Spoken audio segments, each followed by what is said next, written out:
Nandito tayo ngayon sa Nalin mga idol, kasama natin si Wow. Lugar namin ngayon, ito pinakamagandang lugar. So, dadaan na dito, ang daan ito yung daanan from Cotabato City papuntang Davao.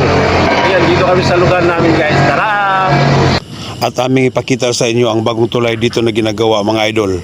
Ayan po si Wow Reels TV mga idol, pakipollow rin sa kanyang page mga idol. Sama namin si Yetbo.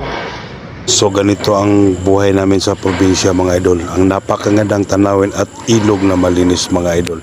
So pag natapos ang tulay na dito mga idol, malaking bagay at malaking tulong na rin ito sa mga mamamayan dito sa amin mga idol. Uulitin ko po, dito lang ito sa Barangay Nalin 1, Midsayap, North Cotabato. At kung napadaan ang video ito, huwag kalimutang ibahagi para makita rin ng iba. At pakipalo naman ang aking page.